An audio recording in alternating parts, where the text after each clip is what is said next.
പാട്ടിനോടുള്ള സംഗീതാഭിരുചി എന്നൊക്കെ പറയുന്ന ആ ഒരു താല്പര്യം വന്നു തുടങ്ങിയത് വളരെ ചെറുപ്പത്തിൽ. സ്കൂളിൽ പഠിക്കുന്ന കാലത്ത്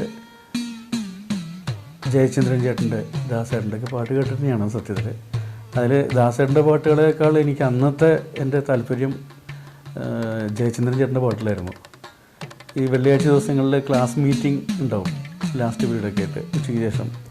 അപ്പം അന്നൊക്കെ പാട്ട് പാടും, കഴിവുള്ളവർ പാട്ട് പാടുക, അങ്ങനെയുള്ളൊരു സമ്പ്രദായം ഉണ്ടായിരുന്നല്ലോ അന്നൊക്കെ. ഇന്നുണ്ട്, പല സ്കൂളുകളിലുണ്ടത്.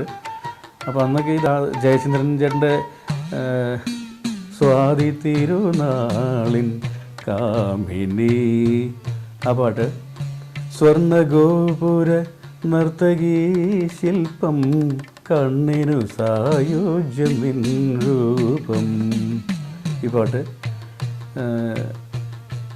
നീലഗിരിയുടെ സഖികളെ, അത്, അതിനൊത്തിരി ഗാനങ്ങൾ ജയചന്ദ്രൻ ചേട്ടൻ്റെ പാട്ടാണ് അന്ന് കൂടുതൽ പാടാറ് ഞാൻ.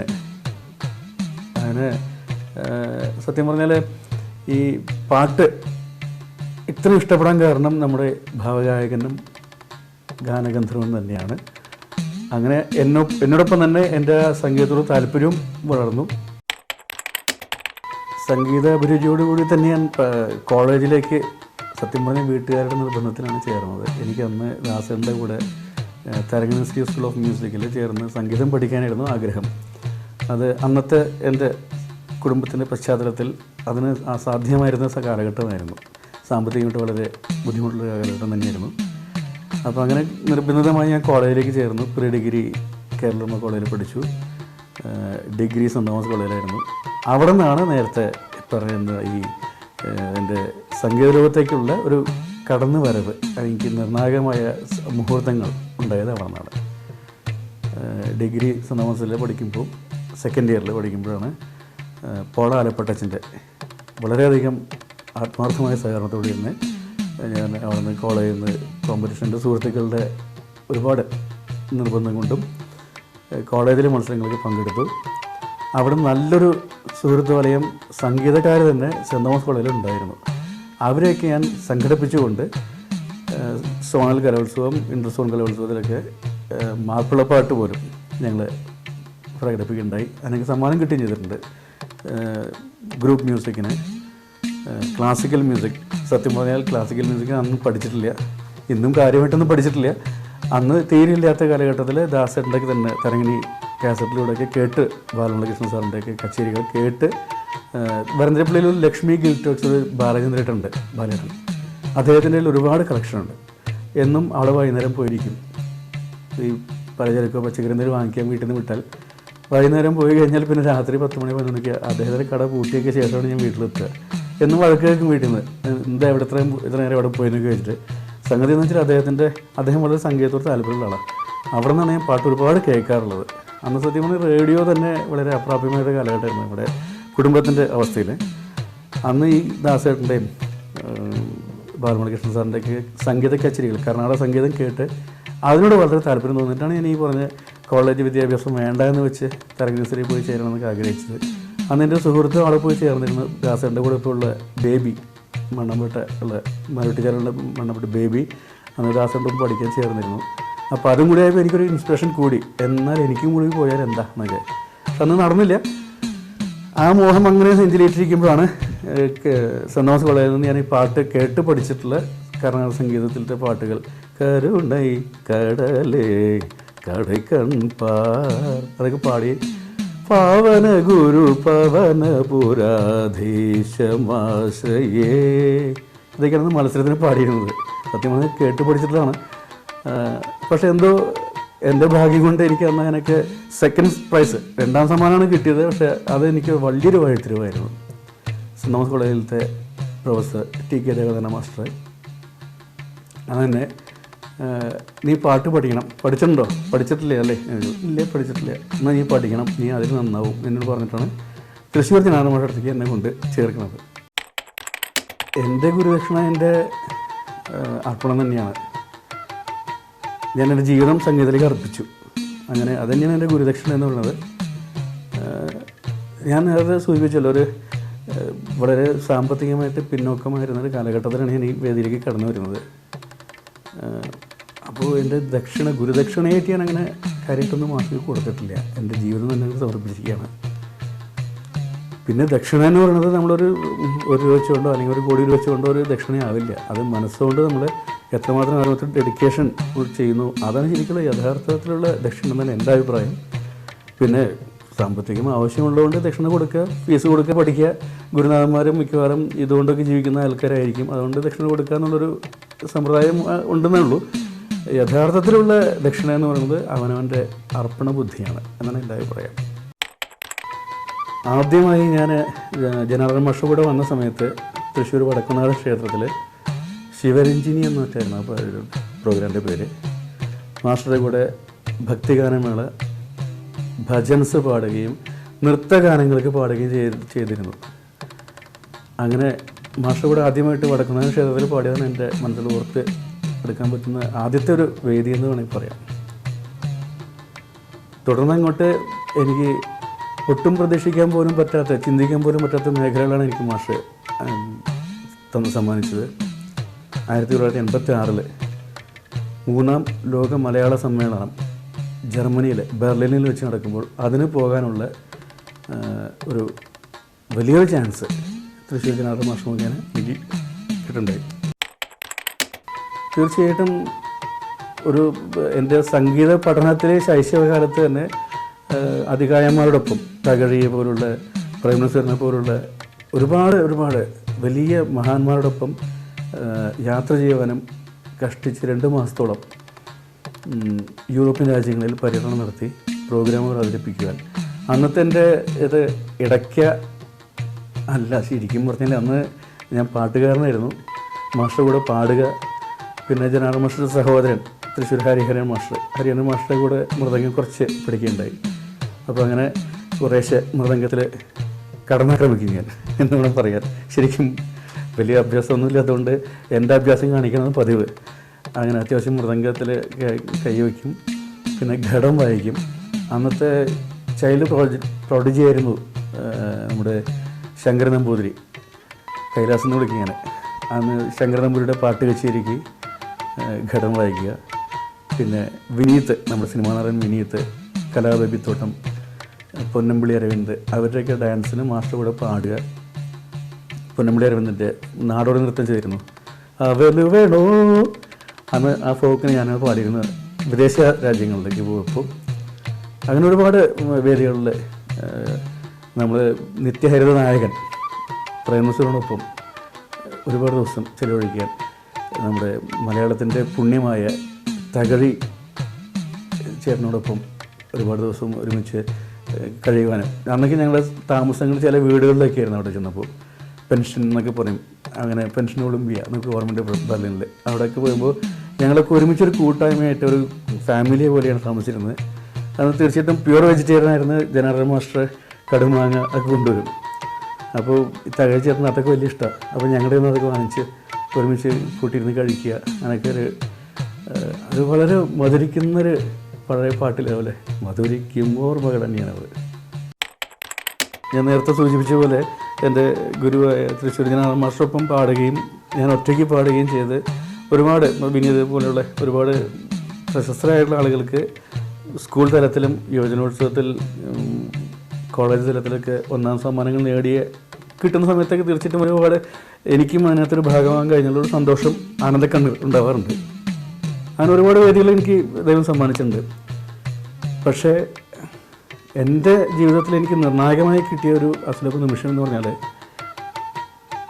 ഒരുപാട് മോഹിച്ചിട്ടുള്ളതാണ് ഈ യേശുദാസിനെയോ ജയചന്ദ്രനെയോ അവരൊക്കെ ഒന്ന് കാണണമെന്ന്. അവരോടൊപ്പം വർക്ക് ചെയ്ത് ഞാൻ ഇടയ്ക്ക വായിച്ചിട്ടുള്ള ഒരു സിനിമ, അതിനകത്ത് ശരിക്കും പറഞ്ഞാൽ ഓൾമോസ്റ്റ് എല്ലാ പാട്ടിലും ഇടയ്ക്ക വായിച്ചിട്ടുണ്ട്. അതിനകത്ത് അതിനെനിക്ക് ഭാഗ്യം തന്നത് നമ്മുടെ മലയാളത്തിൻ്റെ പ്രിയപ്പെട്ട കവിയും സംഗീത സംവിധായകനുമായ കൈതപ്പുറം തിരുമേനിയാണ്. അദ്ദേഹത്തിൻ്റെ വളരെ പ്രശസ്തമായ നമ്മുടെ മാടമ്പ് കുഞ്ഞുകുട്ടൻ തിരുമേനിയുടെ കഥയും തിരക്കഥയുമായിട്ടുള്ള ദേശാടനം എന്ന ചിത്രത്തിൻ്റെ ഗാനങ്ങൾക്ക് അതിന് ഞാൻ ഒരു നോക്ക് കാണാൻ കൊതിച്ചിട്ടുള്ള യേശുദാസിൻ്റെ കൂടെ, ദാസേട്ടൻ്റെ കൂടെ ഇടയ്ക്ക് വായിക്കുണ്ടായി. ആ പാട്ടുകൾ അന്ന് റെക്കോർഡിങ് കഴിഞ്ഞ് കോഴിക്കോടായിരുന്നു, മ്യൂസിക് സിറ്റി സ്റ്റുഡിയോയിലായിരുന്നു അന്നിട്ട് റെക്കോർഡിങ്. അത് കഴിഞ്ഞ് അന്നൊന്നും അത്ര ഗൗരവം എനിക്ക് അറിയില്ലായിരുന്നു എൻ്റെ. അന്ന് ഇപ്പോൾ ഈയിടെ അടുത്ത് അന്തരിച്ച രഘുകുമാർ, മ്യൂസിക് ഡയറക്ടർ രഘുവേട്ടൻ, അങ്ങനെ ചേമഞ്ചേരി ശിവദാസേട്ടൻ, അങ്ങനെ ഒരുപാട് വടകര രാമകൃഷ്ണേട്ടൻ, അങ്ങനെ ഒരുപാട് വളരെ സീനിയേഴ്സായിട്ടുള്ള തബലിസ്റ്റുകൾ, അങ്ങനെ കലാകാരന്മാർക്ക് അതിനകത്ത് പങ്കെടുക്കുന്നുണ്ട്. എല്ലാവരും പേര് ഞാൻ ഇപ്പോൾ മുഴുവൻ പറയുന്നില്ല, വിട്ടുപോയാലും ക്ഷമിക്കണം. അപ്പോൾ അവരൊക്കെ പങ്കെടുത്തിട്ടുള്ള ഒരു വളരെ ഭംഗിയായിട്ടുള്ള വളരെ നല്ല ഗാനങ്ങൾ തൃശ്ശൂരിലെ ബിന്ദു തിയേറ്ററിൽ ആ പടം വന്നപ്പോൾ അത് ഞാൻ കാണാമായിരുന്നു. ഇപ്പോൾ ആദ്യത്തെ ദിവസം തന്നെ പോയി കാണാമായിരുന്നു. അപ്പോൾ ഞാൻ വായിച്ച പാട്ടുകൾ ദാസേട്ടൻ പാടിയത് ചലച്ചിത്രത്തിലൂടെ കേൾക്കുമ്പോൾ തീർച്ചയായിട്ടും കണ്ണു നിറയും. അതാണ് എൻ്റെ നിർണായക നിമിഷവും.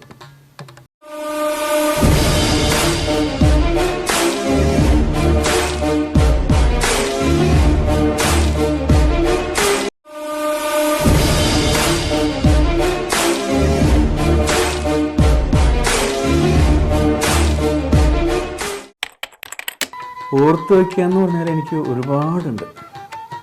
കലാമണ്ഡല ഹൈദരാലിയേട്ടൻ, കഥകളി സംഗീതത്തിൻ്റെ ആചാര്യൻ, അദ്ദേഹത്തോടൊപ്പം എനിക്ക് വളരെ നല്ലൊരു സുഹൃത്തും കൂടിയായിരുന്നു അദ്ദേഹം. എനിക്ക് നല്ല ഒരു പക്ഷേ അദ്ദേഹത്തിനോട് അടുത്ത് പഴകിയിട്ടുള്ള എല്ലാവർക്കും വളരെ നല്ലൊരു സുഹൃത്തും കൂടിയാണ്. ഒരു ഗുരുസ്ഥാനീയനാണ്, ഗുരുനാഥനാണ്. വളരെ ഒരു എന്താ പറയുക, നമ്മളൊക്കെ അനുഗ്രഹിക്കുകയും ആശീർവദിക്കുകയും ചെയ്യും, മാത്രമല്ല നമ്മളെ നിഷ്കർഷിക്കുകയും ചെയ്യും. ചിലർ നീ ചെയ്യുന്നത് ശരിയല്ല കേട്ടോ എന്നൊക്കെ പറഞ്ഞ് വളരെ നമ്മൾ പ്രോത്സാഹിപ്പിക്കുകയും ചെയ്ത് ശിക്ഷിക്കുകയും ചെയ്യുന്ന ഒരു നല്ല സുഹൃത്ത്. ഹൈദരാലിയുടെ ഒപ്പം പല സംഗീത കച്ചേരികൾക്കും കഥകളി പദ കച്ചേരികൾക്കും പങ്കെടുക്കാനാണ് ഭാഗ്യം ഉണ്ടായി എനിക്ക്. അതുപോലെ തന്നെ ശങ്കരാമ്പ്രാന്തി ചേട്ടൻ്റെ ഒപ്പം പങ്കെടുക്കാൻ ഭാഗ്യം ഉണ്ടായത്. അങ്ങനെ കഥകളി മേഖലയിലെ എനിക്കൊന്ന് അപ്രാപ്യമായൊരു മേഖല തന്നെയാണത്. അത് പിന്നെ ഓട്ടംതുള്ളൽ, കേരളത്തിൻ്റെ തന്നെ വളരെ ബുദ്ധിമുട്ടുള്ള കലയാണത്. തുള്ളുകയും പാടുകയും ഒരുമിച്ച് ചെയ്യേണ്ടി വരുന്ന, കഥ പറഞ്ഞ് തുള്ളി നൃത്തം ചെയ്ത് പാടി അഭിനയിപ്പിച്ച് പ്രേക്ഷകരിലുള്ള ഓരോ സംഗതികളെയും അതാത് സ്പോണ്ടേനിയസ് ആയിട്ട് എടുത്ത് അവതരിപ്പിക്കേണ്ട ഒരു വളരെ പ്രയാസമേറിയ ഒരു കല തന്നെയാണ് ഓട്ടംതുള്ളൽ. അതിലെ ഞങ്ങൾ സാധാരണ സുഹൃത്തുക്കളുടെ ഇടയിൽ പറയും ഓട്ടംതുള്ളലിലെ ഗോപിയാശാനാണെന്ന് പറയും. കലാമണ്ഡലം ഗീതാനന്ദൻ, അനന്തേട്ടൻ എന്നാണ് ഞങ്ങൾ വിളിക്കാറുള്ളത്. അദ്ദേഹത്തിനൊപ്പം ഒരുപാട് പ്രോഗ്രാമിൽ പങ്കെടുക്കാൻ ഞങ്ങളൊരുമിച്ച് ഒരുപക്ഷെ ഞാൻ പറയുകയാണെങ്കിൽ ധൈര്യമായിട്ട് പറയാം, ഒരു കഥകളി പദ കച്ചേരി എന്ന പോലെ എന്തുകൊണ്ട് തുള്ളൽ പദ കച്ചേരി ആയിക്കൂടാ. കുഞ്ചൻ്റെ കവിതകളെ നല്ല രീതിയിൽ സംഗീതമുണ്ട്, വളരെ വ്യത്യസ്തങ്ങളായ താളങ്ങളുണ്ട് അതിനകത്ത്. ഇതൊക്കെ എന്തുകൊണ്ട് സംഗീത പരിപാടി മാത്രമായിട്ട് അവതരിപ്പിച്ചുകൂടാ എന്ന് ഞങ്ങൾ ഒരുമിച്ചൊരിക്കുക ഒരു തൃശ്ശൂർ പൂരത്തിന് തൃശ്ശൂർ വെച്ച് സംസാരിച്ച് വന്നപ്പോഴാണ് അങ്ങനെയാണ് തുള്ളൽ പദ കച്ചേരി എന്നൊരു പ്രോഗ്രാം ആവിഷ്കരിച്ചത്. അതിപ്പോൾ ഒരുപാട് വേദികൾ അവതരിപ്പിച്ചുകൊണ്ടിരിക്കുന്നുണ്ട്. അങ്ങനെ കഥകളി, ഓട്ടംതുള്ളൽ, പിന്നെ ഓഫ്കോഴ്സ് ഡാൻസ് ഞാൻ നേരത്തെ പറഞ്ഞല്ലോ. ജനാർദ്ദൻ മാസ്റ്റർ കൂടെ നൃത്തഗാന നിപുണൻ തൃശ്ശൂർ ജനാർദ്ദൻ മാസ്റ്റർ കൂടെ വന്നപ്പോൾ തന്നെ ഒരുപാട് ഭരതനാട്യം, കുച്ചിപ്പുടി, മോഹിനിയാട്ടം തുടങ്ങിയ നൃത്ത മേഖലയിൽ പാടുവാനും തുടർന്ന് ഞാൻ ഇടയ്ക്കുക എന്നുള്ള ഭാഗ്യത്തിലേക്ക് തീർച്ചയായിട്ടും അത് പറയുമ്പോൾ എനിക്ക് ഓർക്കാതെ വയ്യ. മഹാനായ കേരളത്തിൻ്റെ വരദാനമാണ് ശ്രീ തൃപ്പൂണിത്തുറ കൃഷ്ണദാസ്. നമ്മൾ കേൾക്കുന്ന ഒരു നല്ലൊരു ശതമാനം ഗാനങ്ങൾ ഇന്ന് കുറച്ചു കാലമായിട്ട് ഞാനും അത്യാവശ്യം ഇടയ്ക്ക് പ്രയോഗിക്കുന്നുണ്ട്. അതൊഴിച്ചാൽ ബാക്കി ഒരു 99% പാട്ടുകൾക്കും ഇടയ്ക്ക് വായിച്ചിട്ടുള്ളതും ശ്രീ തൃപ്പൂണിത്തുറ കൃഷ്ണദാസേട്ടനാണ്. ഞാൻ കൃഷ്ണദാസേട്ടനൊക്കെ വിളിക്കുന്നുണ്ടെങ്കിലും എനിക്ക് അദ്ദേഹം ഒരു ദ്രോണരാണ്, ഗുരുനാഥൻ തന്നെയാണ്. ഞാൻ അദ്ദേഹത്തിൻ്റെ ഏകലവ്യ ശിഷ്യനാണ്. അദ്ദേഹത്തിൻ്റെ കൂടെ ഞങ്ങൾ ഒരുമിച്ച് തന്നെ പല സ്ഥലത്തും. അത് പക്ഷേ എനിക്ക് പറയണമെങ്കിൽ യുവജനോത്സവ വേദികളോട് എനിക്ക് നന്ദി പറയാനുണ്ട്. കാരണം പല വേദികളിലും ഈ കേരള നടനം അങ്ങനത്തെ വേദികൾ വരുമ്പോൾ ഇടയ്ക്കേം വേണം, ചെണ്ട വേണം അതിനകത്ത്. അപ്പോൾ ഞാൻ ചെണ്ടയിൽ അത്ര വലിയ അഭ്യാസമൊന്നുമില്ല. അപ്പോൾ പലരും ഞങ്ങൾ നമ്മുടെ അണ്ടർസ്റ്റാൻഡിങ്ങിൽ ചെന്ന് എന്ത് ചെയ്യുകയെന്ന് വെച്ചാൽ എൻ്റെ ഗുരുനാഥനായിട്ടുള്ള തൃപ്പൂണിത്തുറ കൃഷ്ണദാസേട്ടൻ ഇടയ്ക്കൊക്കെ പറയും ചെണ്ട കൊട്ടല്ലേ, ചെണ്ട വായിക്കും. എടാ നീ ഇടയ്ക്ക് വായിക്കടാ, ഞാൻ ചെണ്ട കൊട്ടാം, ചെണ്ട വായിക്കാമെന്ന് പറയും. അങ്ങനത്തെ ഒരു അണ്ടർസ്റ്റാൻഡിങ്ങിൽ ഞങ്ങൾ ഒരുമിച്ച് പല വേദികളിലും പങ്കെടുക്കാൻ ഭാഗ്യമുണ്ടായിട്ടുണ്ട്. അങ്ങനെ ഓർക്കുമ്പോൾ ആ സെക്ഷനിലായി. പിന്നെ തീർച്ചയായിട്ടും പറയുമ്പോൾ ഞാൻ ഈ റെക്കോർഡിംഗ് വേദികളിലേക്ക് കടന്നു വന്നതിന് ശേഷം ആദ്യ സിനിമ എല്ലാവരും പറയുന്ന പോലെ തന്നെ ഒരു ഫസ്റ്റ് റെക്കോർഡ് തൃശ്ശൂർ ചേതനയിലായിരുന്നു. ആ പടം റിലീസായില്ല. രണ്ടാമതാണ് വന്നതാണ് ഈ ദേശാടനം. തുടർന്ന് കളിയാട്ടം, വണ്ണാത്തിപ്പുഴയുടെ തീരത്ത് ഒക്കെ ദാസേട്ടൻ പാടിയ പാട്ട് തന്നെ. സുരേഷ് ഗോപി അവരൊക്കെ അഭിനയിച്ചത്, സ്വന്തം ജാനകിക്കുട്ടിക്ക്, അങ്ങനെ തുടർന്ന് ഒരുപാട് സിനിമകളൊക്കെ വായിക്കാൻ ഭാഗ്യമുണ്ടായി. എന്നും നമ്മുടെ പഴയ കണി കാണും നേരം പോലെയൊക്കെ ഹിറ്റായിട്ട് നിൽക്കുന്നൊരു ഗാനമുണ്ട്, മൗലിയിൽ മയിൽ പീലി ചാർത്തി, നന്ദനത്തിൽ രവീന്ദ്രൻ മാഷ് സംഗീതം. അത് ശരിക്കും പറഞ്ഞാൽ 1.5 ടേക്കിലാണ് എടുത്തത്. അതൊക്കെ വളരെ ഒരു ഓർക്കുമ്പോൾ ഒരു കുളിരുള്ള സംഭവങ്ങളാണ്. ഒറ്റ ടേക്കിൽ പോയി ഒരു സ്പോട്ടിൽ മാത്രം ഒന്ന് റീടേക്ക് പഞ്ച് ചെയ്യേണ്ടി വന്നു. അങ്ങനെ അവൻ കയറി വായിക്കുക മാഷ അങ്ങനെ പറഞ്ഞതിനെ കയറ്റിവിട്ടാണ്. പറഞ്ഞിറങ്ങി വന്നപ്പോൾ പുറത്തുകൊണ്ട് തട്ടി വിട്ടു. അങ്ങനെ ഒരു സ്നേഹം ഉള്ളൊരു നിമിഷങ്ങളാണ്. എനിക്ക് നഷ്ടമുണ്ട് കേട്ടോ. അതുപോലെ തന്നെ കന്മതത്തിൽ റെക്കോർഡിന് വേണ്ടി ഞാൻ പോയിട്ട് ഞങ്ങൾ റിഹേഴ്സൽ പ്രാക്ടീസൊക്കെ ചെയ്ത് സംസ്ഥാന സ്കൂൾ യുവജനോത്സവം തിരുവനന്തപുരത്തായിരുന്നു. അതിന് വേണ്ടി പോകേണ്ടതുകൊണ്ട് ഞാൻ അവിടെ പോയിട്ട് 5-6 ദിവസം അവിടെ പെട്ടുപോയി. തിരിച്ച് വരുമ്പോഴത്തേക്കും ഇവിടെ പ്രാക്കപ്പായി. അങ്ങനെ മൂവന്തി താഴ്വരയിൽ, അത് മഞ്ഞക്കിളിയുടെ പാട്ടുണ്ട്. ആ പാട്ട് അതിനകത്തൊക്കെ ഇടയ്ക്ക് ഉണ്ടായിരുന്നതാണ് ശരിക്കും. അത് മാറിയപ്പോൾ കമ്പോസറിലെ സാധനമൊക്കെ വെച്ച് അഡ്ജസ്റ്റ് ചെയ്തു. മാഷ് പറഞ്ഞു നീ എന്ത് വേണ്ട കാണിച്ച് ചീത്ത പറഞ്ഞു. ഒരുപാട് വഴക്ക് കിട്ടി എനിക്ക്. അതിന് നഷ്ടസ്വർഗങ്ങൾ നമ്മുടെ വിദ്യാരമാഷ പറഞ്ഞ പോലെ മാഷ ഹിറ്റ് ഗാനമല്ലേ നഷ്ടസ്വർഗങ്ങൾ, ഇങ്ങനത്തെ നഷ്ടസ്വർഗമാണത്. വിദ്യാരമാഷ്ട ഒരുപാട് പാട്ടുകൾക്ക്, ഭക്തിഗാനങ്ങൾക്ക്, മാഷ്ട സിനിമാ ഗാനങ്ങളൊക്കെ എനിക്ക് വായിക്കാൻ ഭാഗ്യം കിട്ടിയിട്ടില്ല. ദക്ഷിണാമൂർത്തി സ്വാമി എന്നൊക്കെ പണ്ട് സിനിമാ മാസികയിലൊക്കെ കണ്ടിട്ടേ ഉള്ളൂ, ഫോട്ടോ കണ്ടിട്ടേ ഉള്ളൂ. മാഷ്ട സ്വാമിയുടെ റെക്കോർഡിങ് ആകാശവാണിയിൽ സി രാജേന്ദ്രൻ ചേട്ടൻ, നമ്മുടെ തിരുവഴുക ശിവാനന്ദ മാഷ്, അങ്കോപ്പന മാഷ്, വീണ, അദ്ദേഹം, അങ്ങനെ ഒരുപാട് അവിടുത്തെ സ്നേഹിതർ, ഗുരുക്കന്മാരായിട്ടുള്ള സ്നേഹിതരും അവരുടെയൊക്കെ നിർബന്ധം കൊണ്ട് ഞാനവിടെ ഓഡിഷന് കൊടുക്കേണ്ടത്. എനിക്ക് ഓഡിഷൻ ലഭിച്ചു. ഞാൻ എൻ്റെ ആദ്യത്തെ റെക്കോർഡിങ് ഓണപ്പാട്ടുകളാണ് തൃശ്ശൂർ ആകാശവാണിയിൽ. അത് എൻ്റെ സംഗീത സംവിധാനം ചെയ്തിരുന്നത് ദക്ഷിണസ്വാമിയായിരുന്നു. അത് OM വിക്രൂപ് സാർ, അങ്ങനെ അവരൊക്കെ വരികൾ സി രാജേന്ദ്രൻ ചേട്ടൻ്റെ വരികളുണ്ടായിരുന്നു, MP രാജേന്ദ്രൻ സാറിൻ്റെ വരികൾ, അങ്ങനെയായിട്ട് അത് സംഗീതം. ഇത് വി ദക്ഷിണസ്വാമി എനിക്ക് കിട്ടിയ ഏറ്റവും വലിയ ഭാഗ്യം എന്താണെന്ന് വെച്ചാൽ, കണ്ണൂർ FM സ്റ്റേഷൻ തുടങ്ങിയ സമയത്ത് അവിടത്തേക്കുള്ളൊരു സ്വാതിരുന്നാൾ ഒപ്പേറ, ഈ ഉത്സവ പ്രബന്ധ കൃതികൾ, അതിൻ്റെ റെക്കോർഡിങ് വന്നപ്പോൾ കണ്ണൂർ FM നിന്ന് എന്നെ വിളിപ്പിച്ചത് ദക്ഷിണസ്വാമിയായിരുന്നു. അതെനിക്കൊരു പത്മശ്രീയേക്കാൾ, ഒരു ഭാരതരത്ന അവാർഡിനേക്കാൾ വലുതാണ് തീർച്ചയായിട്ടും. പിന്നെ നമ്മുടെ മോഹൻദാസ്, PR മോഹൻദാസ്, അദ്ദേഹം പുല്ലാങ്കുഴൽ രംഗത്തും കൂടിയാണ്, സംഗീത സംവിധായകനാണ്. ഏറ്റു പറയുമ്പോൾ പാപങ്ങളൊക്കെയും, ആ പാട്ടൊക്കെ ചെയ്തിട്ടുള്ള മോഹൻദാസ് ഏട്ടൻ മുഖാന്തരം, അദ്ദേഹം വഴിക്ക് എനിക്ക് ഏറ്റവും ഭാഗ്യം ലഭിച്ചത് നമ്മുടെ ഈ അടുത്ത് 100-ാം വയസ്സിൽ താമരപ്പൂങ്കാവനത്തിൽ താമസിക്കുന്നോളെ ചെയ്തിട്ടില്ലേ കെ രാഘവ മാഷ്, അദ്ദേഹത്തിൻ്റെ റെക്കോർഡിങ്ങിന് പങ്കെടുക്കാൻ ഭാഗ്യമുണ്ടായി. പിന്നെ വളരെ പ്രശസ്തനായൊരു തബല വിദഗ്ധൻ, പുല്ലങ്കുഴി വിദഗ്ധൻ അനിൽ, തബല വിദഗ്ധൻ ബൈജു ബാലകൃഷ്ണൻ, അങ്ങനെയുണ്ട്. ഇപ്പോൾ അദ്ദേഹം ദുബായിലാണ്.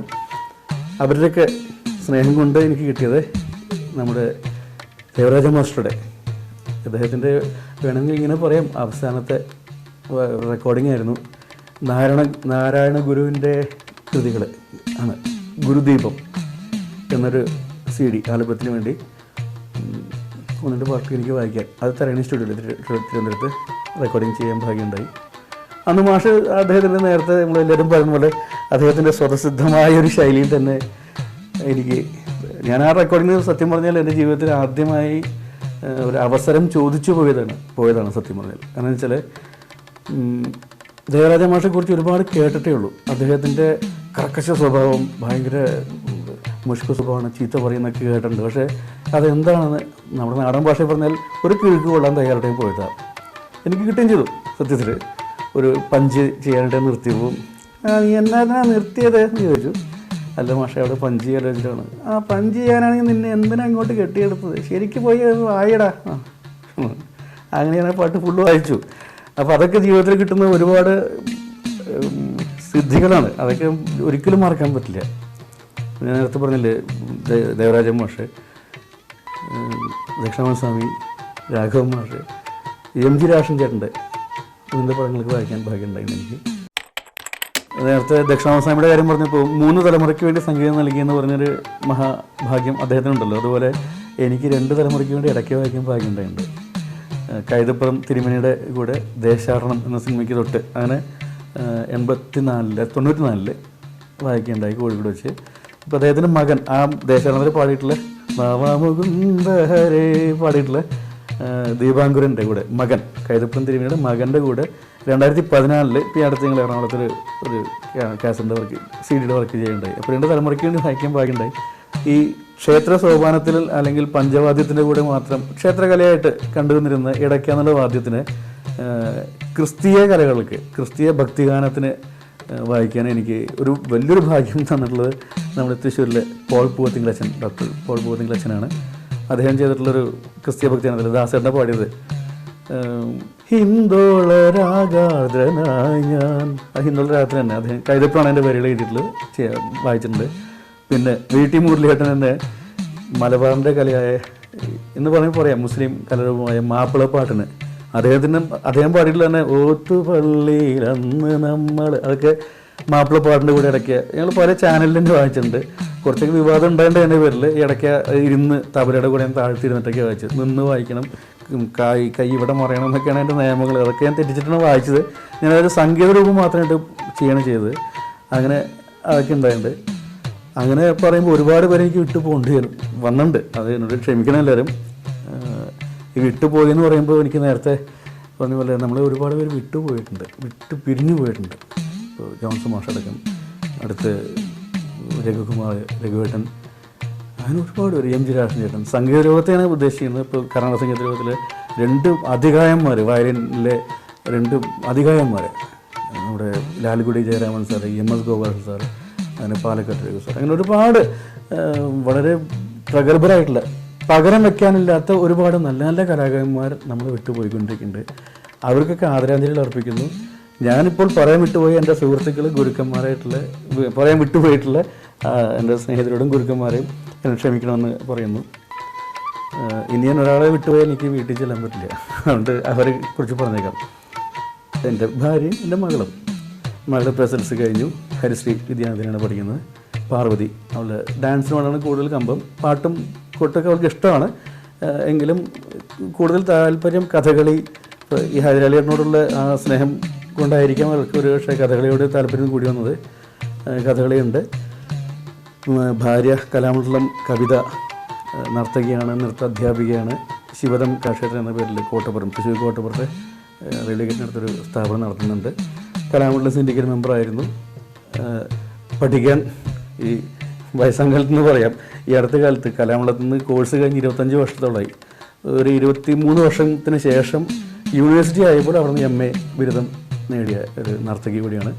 എൻ്റെ ഇടത്തും വലത്തും അവരെയാണ് എനിക്ക് സപ്പോർട്ട് ചെയ്യുന്നത്. അപ്പോൾ അവരെ വിട്ടുപോയി എനിക്ക് വീട്ടിൽ ചെല്ലാൻ പറ്റില്ല. അപ്പോൾ എൻ്റെ അമ്മ എൻ്റെ കൂടെ ഉണ്ട്. അപ്പം ഇവരൊക്കെയാണ് എൻ്റെ ജീവനും ജീവിതവും. ലോകമെമ്പാടും ഞാൻ അറിയപ്പെടുന്നത് തൃശ്ശൂർ കൃഷ്ണകുമാർ എന്നാണ്. അപ്പോൾ ഈ തൃശ്ശൂർ എന്നുള്ളത് കേരളത്തിൻ്റെ സാംസ്കാരിക തലസ്ഥാനമാണ്. ഈ സാംസ്കാരിക തലസ്ഥാനത്തിൻ്റെ ഏറ്റവും ഒരു മുഖ്യധാര ചാനലായിട്ടുള്ള TCV, തൃശ്ശൂർ കേബിൾ വിഷൻ, തീർച്ചയായിട്ടും എന്നെ ഒരുപാട് പ്രോത്സാഹിപ്പിച്ചിട്ടുള്ളതാണ്. ഞങ്ങളെപ്പോലുള്ള കലാകാരന്മാർക്ക് ഒരുപാട് പ്രോത്സാഹനം നൽകുന്ന ഒരു ചാനലാണ്. ചാനലിൻ്റെ ഈ പരിപാടിക്ക് എന്നെ ക്ഷണിച്ചതിനും ഇവിടെ നിന്ന് പ്രേക്ഷകരോട് കുറച്ച് നേരം എൻ്റെ സ്വകാര്യ ജീവിതത്തിലെ കുറച്ച് നിമിഷങ്ങൾ നിങ്ങളോടൊപ്പം പങ്കുവയ്ക്കാനും ഒരു മഹനീയ ചാൻസ് അവസരം നൽകിയതിന് TCVയോടും നന്ദി പറയുന്നു. എന്നെ എന്നും പ്രോത്സാഹിപ്പിച്ച പോലെ തന്നെ ഇനിയും നിങ്ങളുടെ സഹകരണം ഉണ്ടാകണം, എനിക്ക് പ്രോത്സാഹനം വേണമെന്ന് അപേക്ഷിക്കുന്നു.